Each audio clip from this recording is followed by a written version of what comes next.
Halina't talakayin ang mga dapat gawin kung paano gaganyakin ang mga taong walang hilig magbasa. Ano nga ba ang pagbasa? Ayon kay Fabregas at Leo James English, ito ay pagbibigay kahulugan at interpretasyon sa nakalimbag na simbolo. Ayon naman kay Goodman, ang pagbasa ay isang psycholinguistic guessing game. At ayon naman kay James D. Valentin, ito ay ang pinakapagkain ng ating utak. Meron nga bang tao na mahilig magbasa?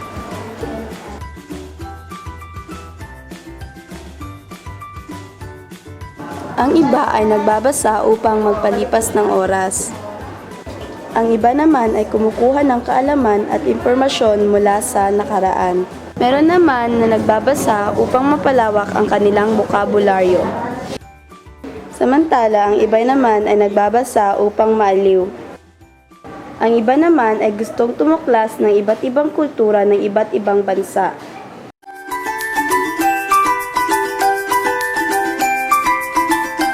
At sa halip na magbasa ay narito ang ilan sa mas minabuti nilang gawin. Kumain, matulog, tumambay, mag-date, mag-selfie, mag-sound trip, mag-text, umimik kasama ang barkada, makinig ng musika, at gumala sakay ng motorsiklo. Narito ang kaibahan ng taong hindi mahilig magbasa sa taong mahilig magbasa. Dahil sa kawalan ng hilig sa pagbasa, hindi na daragdagan ang taglay na kaalaman ng isang tao. Hindi rin nakakatuklas ng mahalagang impormasyon at hindi napapalawak ang bokabularyo. Ang isa namang tao na mahilig magbasa o taong bookworm ay ang taong masasabi nating well-informed. Nababatid niya ang bawat pangyayari sa kanyang paligid. Nadaragdagan ng panibagong kaalaman ang kanyang isip. Napapalawak ang bokabularyo at napapalakbay ang imahinasyon sa iba't ibang dako ng mundo.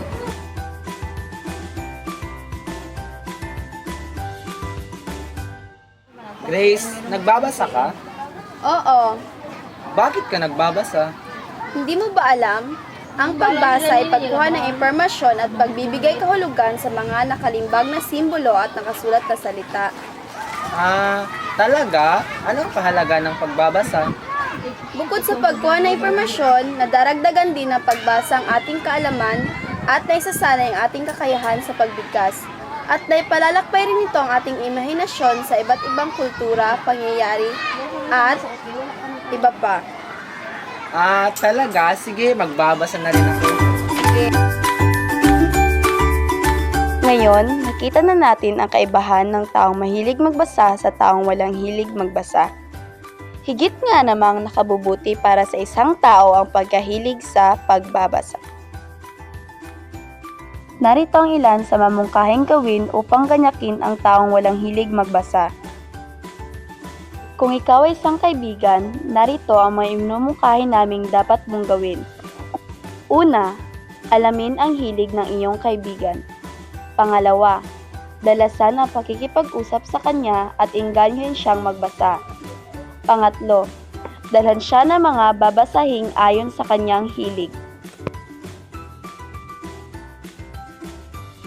Kung ikaw naman ay isang guro, narito ang iminumungkahi namin na dapat mong gawin. Una, dalasan ang pagpapabasa ng bawat estudyante sa iyong klase. Pangalawa, magtakda ng group reading para sa mga estudyante. Pangatlo, igrupo sila at atasang gumawa ng dialogo. Kung ikaw naman ay isang magulang, narito ang iminumungkahi namin na dapat mong gawin.